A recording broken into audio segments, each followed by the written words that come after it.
what it would be. You know, and I want you guys to use them, you know, and you know, you have my permission, and I'm just giving you some of my dumb shit old advice that you really shouldn't think with lenses, except I hope you're not recording me. No.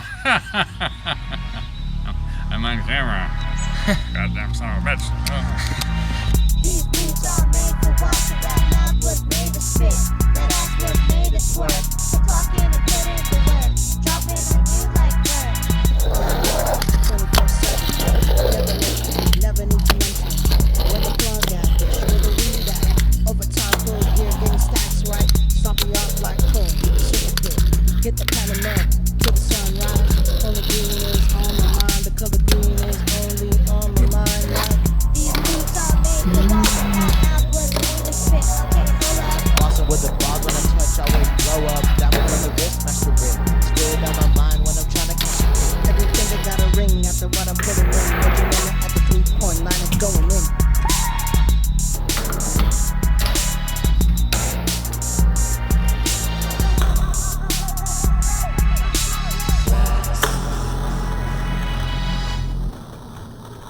Is America's Court with Judge Ross. Melody Burston is suing Emma Sanderson in the amount of $6,875 for coercing her vegan son into eating meat. My son and her son are friends. They've been friends for some years, and he's often goes over to their house. She knows we've known each other for a long time. She knows I'm a vegan. Well, in the past, you know, Jonathan hasn't questioned his mother's judgment as much as he seems to be doing. So he's never been 13 before. Exactly. He's in, you know, 13, 16, 15, anything with a teen, they're a nightmare. Exactly. So, you know, he's just going through a period of questioning. Sure. You know, that's like kids I know. do. Eating, what is it, like you're eating a burger or something? He's like, what does that taste like? Is that what? Yeah. I mean, I made a lasagna for me and my kids. Oh, so you had me a lasagna. Yeah, you know. Where did my gloves go? They're probably in my bag. Oh, because I grabbed 2 gears. Oh, okay, perfect. Almost like you should have tallied all of your gear like before you left. As long as... Instead of just doing the same thing, like grabbing just a bag and be like, I'll just bring it all. And it's like sometimes there's not. Take your videos. Sometimes not everything you thought was in the bag Have that a you grabbed, giggle. so you should just. Early blue, I see you through my window, becoming lighter as the sun gets brighter and the night goes away.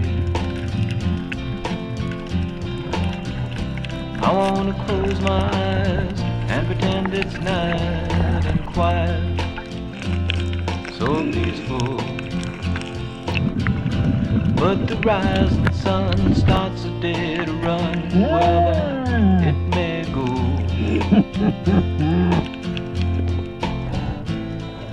Go run away. Go run away. Go run away from my window.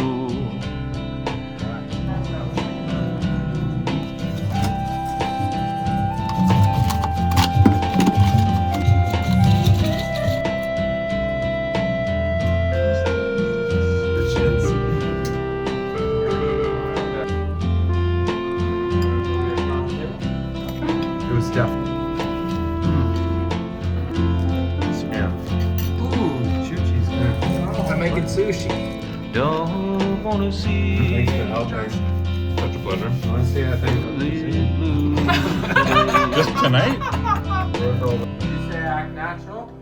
Not to you. Post Malone is a cyber bully. What? Post Malone is a cyber bully. This is the fishing report.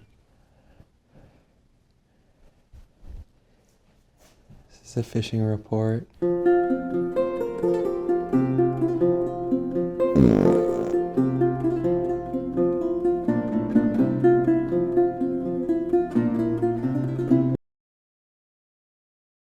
We've traveled 3.5 more hours north of LA in the morning and gone up to this fishing town.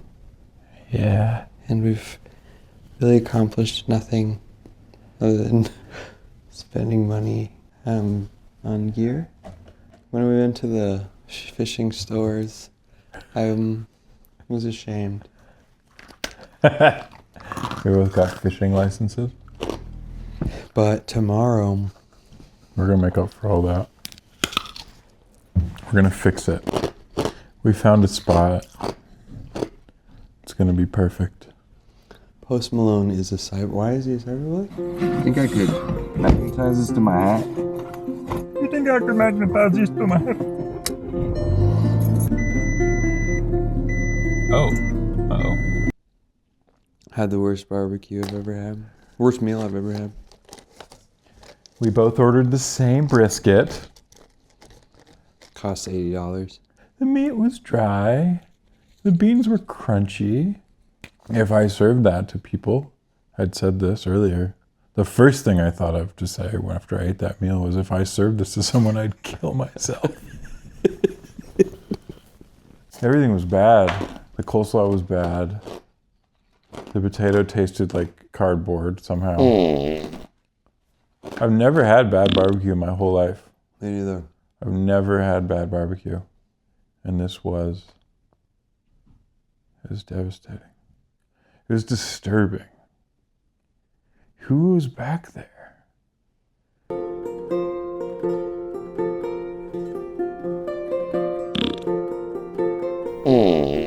That's 5 here. Okay, that's the fishing report.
Hello, Niv. Hello, my name is BAVARSKY. I'm your friend. Yeah. I make art and music in here. What's this? These are just some marker drawings I did today. I've worked in animation, I've worked in advertising, I've done album covers, I've done clothes, all this sort of stuff. And then I had a tech job, which was sort of a difficult thing for me. And so when I lost that tech job, it kind of set me free in a way. And I just realized that really what I want to do is paint. Yeah, Nick said one time, Neve gonna Neve. Neve gonna Neve. I can't help it. I don't think I'm a great team player. I'm not a bad one. I've worked professionally a lot, but like I want to Neve. Yeah, I tend to sort of create the work and then figure out how I feel about it after. Lately I've been thinking about how every time you make a painting, the old ones that you already did change. Without the physical form of it changing, it changes. Well, nothing ever ends up to be the thing that you imagine. I'm not the kind of artist where I have an idea and then I do the idea.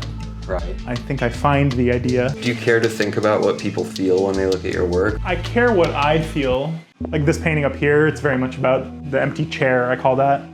That's a grief painting. You know, I lost my father 5 years ago. That loss looms pretty heavily, and so like, I don't think most people would look at this and understand that necessarily, but I don't need them to, you know. For me, it's like, there's the chair he sat in, these are like his forearms. It's a way of dealing with it. I have a fiance, she's a real woman, she goes to a different school. Do you get into ruts? I do. McDonald's or Burger King? McDonald's. Do you care if your wife likes your work? Yeah, I care. I want to be understood, you know? Do you care if your friends like your work? Depends on the friend. You have to tell me the quick story of the Zara painting, too. Many years ago, when I was living in Berkeley, I did a very sloppy, quick painting of a tiger on a piece of cardboard. I did it in 10 minutes as like a warm-up to some other thing. And I put it on the internet, and it's like by far the image that I'm known the most for. I've made so many other things that I care about so much more, but it's still like the image that has been spread the most of mine. I had a couple friends fight over the physical painting itself. Like when I made it, my roommate was like, hey, that's great, can I have that? And I was like, yeah, sure, whatever. So I gave it to my roommate, and then another friend came and visited and stole it. And like I had to like make him return it and like organize a piece between them. Later after that, Zara, the fashion company, made like a really obvious ripoff and put it on a shirt. Around that time, like Zara got in trouble online for a lot of other artists getting ripped off because they had a pattern of doing this, just like ripping off designs from the internet. And but I didn't get like involved in like the cool popular cause. Like all these other artists got a lot of attention online from having been ripped off by Zara, but I didn't get any of that attention. Will you be okay with being referred to as the Zara guy? No. I think I'm going to title this segment the Zara guy. Okay, that's antagonistic. Thank you, Neve. Mm-hmm. I'm out. Okay. Goodbye. Bye-bye. And good luck. Thanks.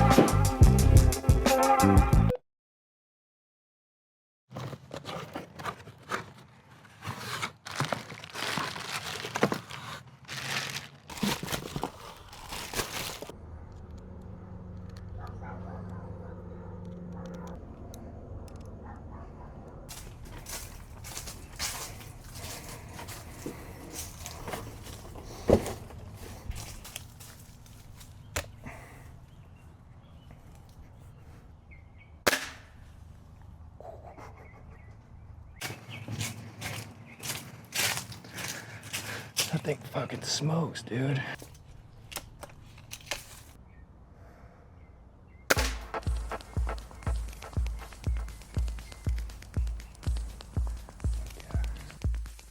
Nathan and Zach first talked about hunting jackrabbits during a 10-minute break at work. They sat out behind the furniture warehouse where they worked in the dry Los Angeles sun and spoke about the desert. They would go out there and shoot rabbits and make stew for their friends. They would keep the pelts and sew something from them, maybe even make a lucky rabbit's foot. Nathan cashed out his IRA for the rifle and the hunting license. He did it without much thought. Zachary read through the California hunting laws at night after work. He studied maps of public land and desert roads on the internet. He rented a truck. After some days, they chose the Black Mountain Wilderness, a hard stretch of BLM land northeast of the city. The Black Mountain Wilderness sat at the edge of the Mojave. The land had been broken long ago by volcanic force and fault lines tied to the San Andreas. Jake came with them. He was Nate's roommate and had experience dressing small game. He had camped alone before and eaten squirrels and snakes, and once a possum he got himself. Jess came too. He was an enormous man, a good photographer, a good cook, and could provide shelter from the sun with his shadow if needed. Four-door queen.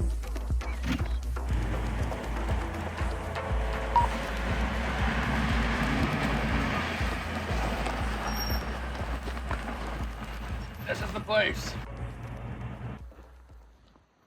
Oh boy, it's like so fucked up. That's what they serve. Maybe where's the rabbit? Are you gonna shoot a rabbit?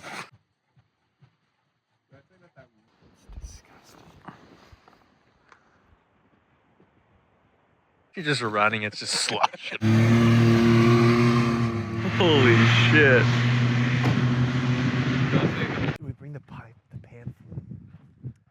When they reached camp, the men walked out into the Black Mountain Wash with the rifle in hand. The light was beginning to lower. Jackrabbits showed themselves best in the hour before sunset and the hour after sunrise.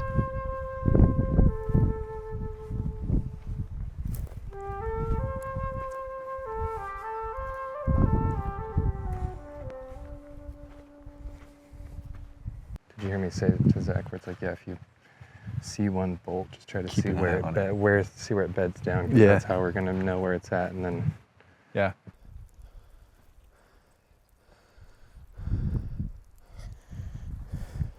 Yeah, I found a pretty we could sizable camp. I hole. mean, yeah, it was like almost a foot in diameter. No other animal would be burrowing like that, I don't think.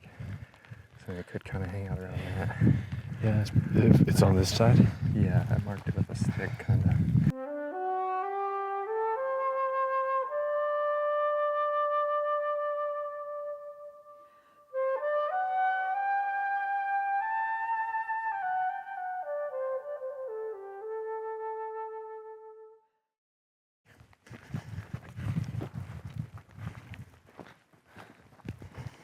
Saw some other lords go up our canyon. I had to stop and make sure they didn't go ransack our camp.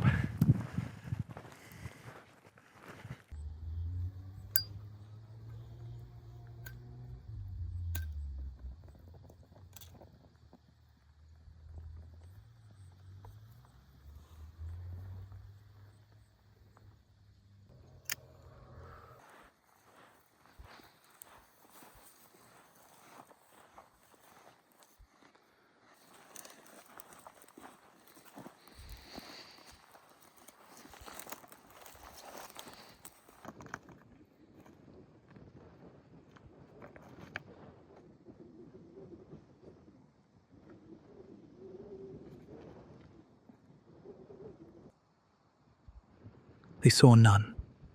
Still, they were not discouraged. Back at camp, they cooked dinner and drank and smoked beneath the cold desert sky. Someone played European techno loudly from a speaker while they wandered among the rocks and dry brush with black lights looking for scorpions. Yeah, the real star of the show. Oh, and you got a freaking... Oh, dude, what is going on? There's a spider now. There's a spider, there's 2 moths, and there's 1 scorpion. Everyone's going nuts.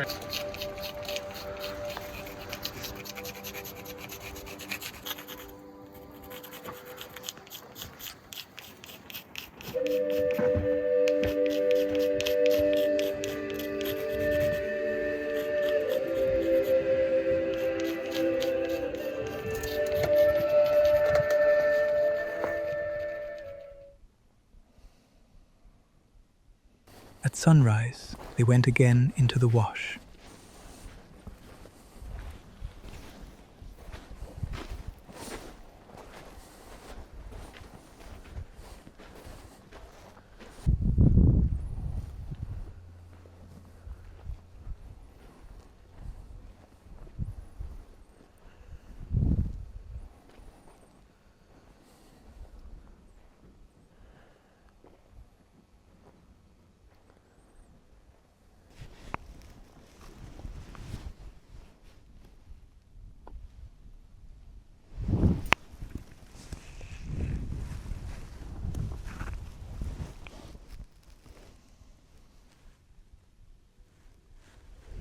Again, there were no rabbits. They walked an hour and saw only tracks and empty land. By the time they returned to camp, they were tired and quiet. They made breakfast, packed the truck, and started back toward Los Angeles.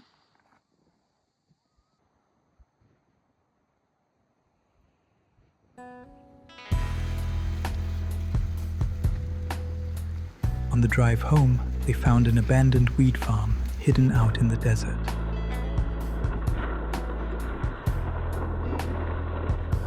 I've been sitting here trying to find myself. I get behind myself. I need to rewind. Plastic pipe and fertilizer bags lay scattered in the dirt. Chinese writing covered some of the equipment. Many such farms were built illegally on BLM land and abandoned just as quickly.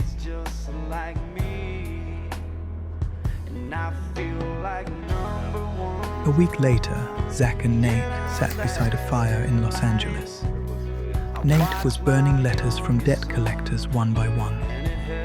While feeding the papers into the flames, he found a forgotten check for $148 tucked inside an envelope. Oh, I'm glad I listened to this. This is a check for $148. It nearly covered the price of the air rifle.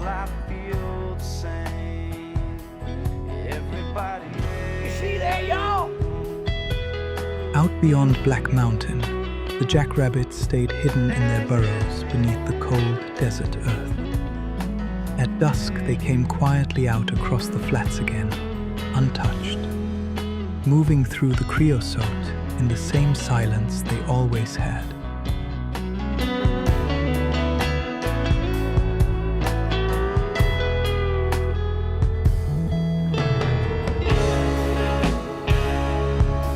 And when